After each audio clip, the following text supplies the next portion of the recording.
Well, Gary, free speech actually still a big talking point today, not just in France, also in downtown Boston, as we saw a big rally, all to show solidarity and support for the people in France. Of course, that country is still trying to regroup and pull together after a brutal terrorist attack on a comic newspaper outlet and a kosher market in Paris late last week. Now, hundreds of people paused to remember the 17 victims of the French attacks during the rally on Boston Commons, downtown Boston there. Even the French Consulate General, Fabien Fieschi, spoke out. He says the gathering was meant to honor the lives lost during the attack and to stand for those values for which they were killed. Freedom of speech, of course, being one of those, democracy. Boston Mayor Marty Walsh says his office is keeping in close contact with state and federal officials to keep an eye out for any escalated terror alerts here in Boston. Elsewhere, he's the Massachusetts man who survived Ebola. Holden doctor Rick Sacra. He contracted the dangerous disease in West Africa and was flown back here to the U.S. for treatment several months ago. Now he's fully recovered, and Dr. Sacra is going back overseas. That's right, the doctor's flight departs for Liberia this Thursday. That's still a hot zone of Ebola there.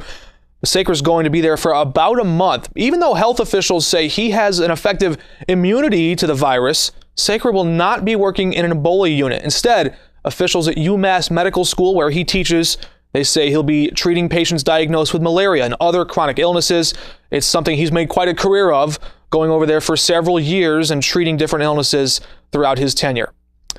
And starting off his first full week in office, Governor Baker gets down to business right out of the gates. Now that the inauguration is out of the way, the dance is all done, it's time to roll up the sleeves and get to work. To start things off, Governor Baker needs to crunch some numbers.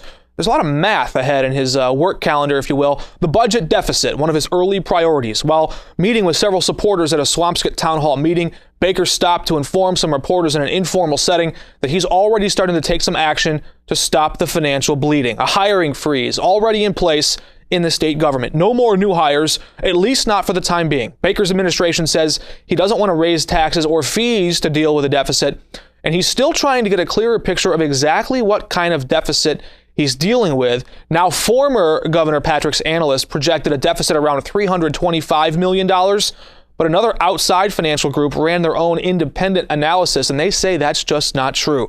In fact, they said the deficit is more than double that number, upwards of $750 million, nearly $750 million. Elsewhere, protesters made sure their voices were heard in downtown Boston on Sunday, a different protest.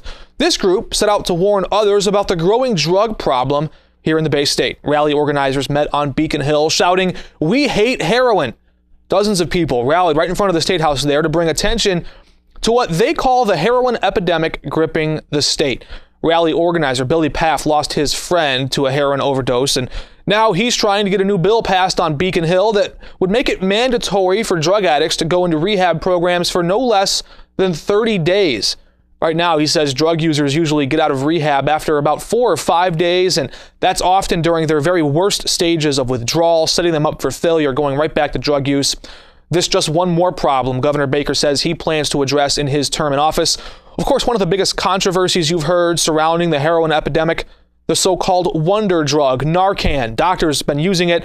They say it can literally revive a person after they come into the emergency room after overdosing, and several big pharma companies have jacked up their prices significantly after seeing a rise in heroin overdose. And updating you now on the jury selection of marathon bombing suspect Johar Tsarnaev.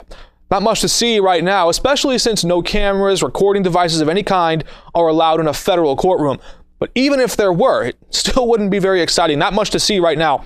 Judge George O'Toole and prosecutors and defense attorneys for Tsarnaev, they're all working together trying to study these questionnaires that have been filled out last week by some 1,300 prospective jurors. A lot of paperwork.